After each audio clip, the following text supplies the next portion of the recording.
What are you doing out here? I'm lost.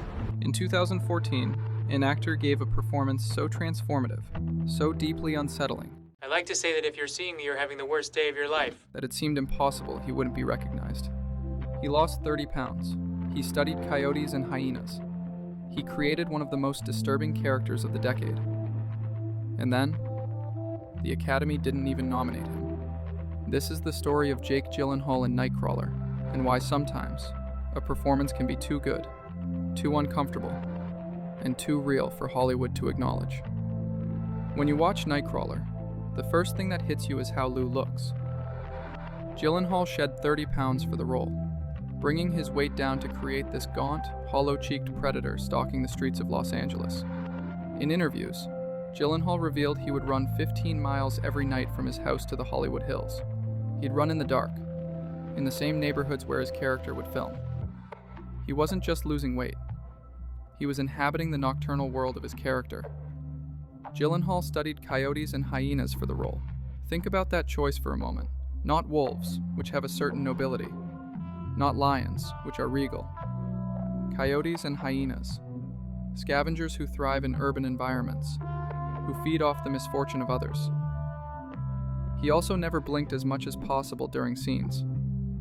Watch any close-up of Lou Bloom, and you'll notice those wide, unblinking eyes that make every conversation feel like a confrontation. It's such a subtle choice, but it makes Lou feel fundamentally wrong, like something wearing a human suit. And then there's the voice.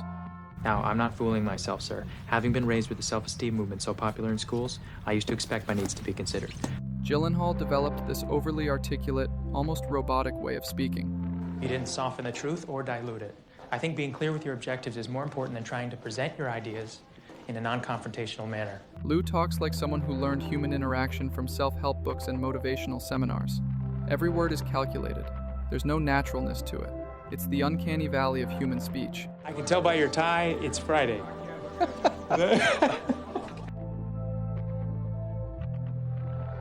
What makes Lou Bloom such a remarkable character, and such an uncomfortable one, is that he's a mirror held up to American society. Lou is the ultimate embodiment of toxic entrepreneurship. He spouts the language of motivation, hustle culture, and capitalism with perfect fluency. These experts have identified communication as the #1 single key to success. He talks about persistence, about seizing opportunities, about the importance of hard work and dedication. But director Dan Gilroy and Gyllenhaal do something brilliant here. They show us what happens when someone takes that rhetoric completely seriously, with no moral guardrails whatsoever. Lou starts as a petty thief, stealing chain link fences and manhole covers. Then he discovers nightcrawling, the practice of filming accidents, crimes, and tragedies to sell to news stations. And he's good at it. He's dedicated. He outworks everyone. He constantly seeks to improve his skills. He's doing everything our culture tells us to do. So why does it feel so wrong? Because Lou has no empathy. Zero. He'll rearrange a crime scene for a better shot. He'll let someone die if it means better footage. He manipulates, exploits, and eventually orchestrates violence, all while speaking the language of American success. What's terrifying about Gyllenhaal's performance is that he never winks at the audience. He plays Lou completely straight, with total commitment to the character's worldview. Lou genuinely believes he's doing what he's supposed to do. He's confused when people react negatively to him because, from his perspective, he's just being efficient and goal-oriented.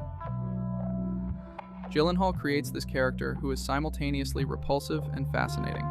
You can't look away from him, even though everything about him screams danger. So here's what happened at the 2015 Academy Awards.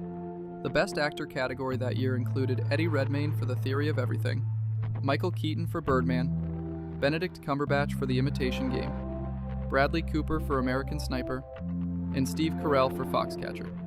These were all excellent performances. Redmayne won, and deservedly so. His portrayal of Stephen Hawking was technically brilliant. But Jake Gyllenhaal wasn't even nominated.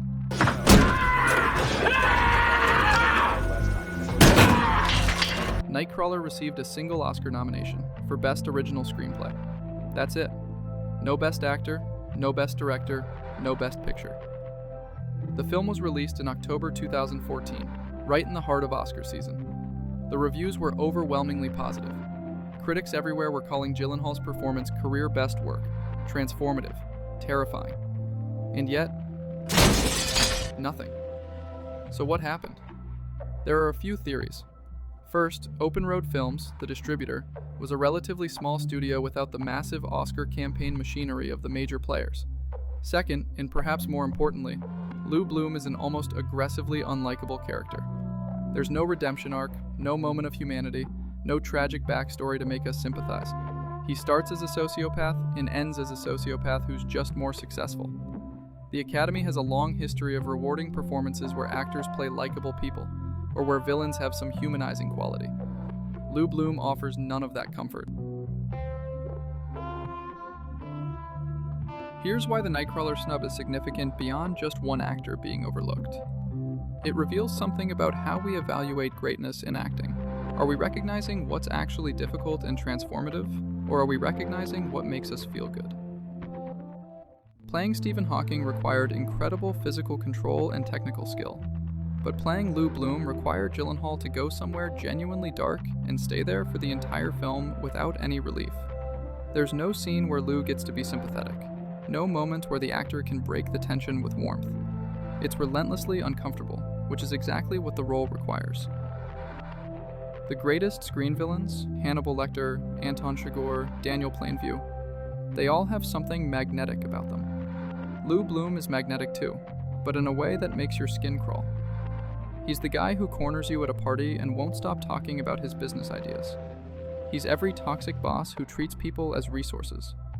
He's the logical endpoint of a society that values success over everything else. And maybe that's why the Academy couldn't nominate him. Because to nominate Lou Bloom would be to acknowledge what he represents.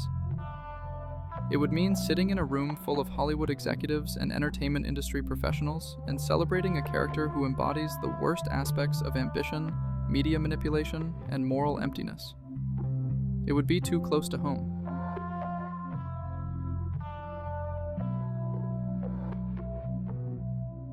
Here's the thing about performances that don't get Oscar recognition.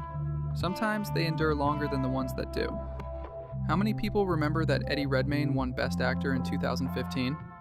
Probably quite a few. It was deserved. But ask film enthusiasts about the best performances of 2014, and Jake Gyllenhaal in Nightcrawler comes up again and again and again. The film has become more relevant with time, not less. In an era of viral videos, citizen journalism, and the 24-hour news cycle's appetite for tragedy, Lou Bloom feels prophetic. Every time there's a discussion about media ethics, about the line between news and exploitation, Nightcrawler resurfaces. Gyllenhaal's performance has influenced how we think about screen sociopaths. He proved you don't need to be charming or larger than life to be terrifying. Sometimes the scariest villain is the one who talks like a TED Talk and thinks like a spreadsheet. He proved that you don't need awards to be recognized for greatness. If you want more stories like this, hit subscribe. I've got a whole series on performances, productions, and moments that change cinema. And drop a comment below. What's the most overlooked performance you've ever seen? I read every single one.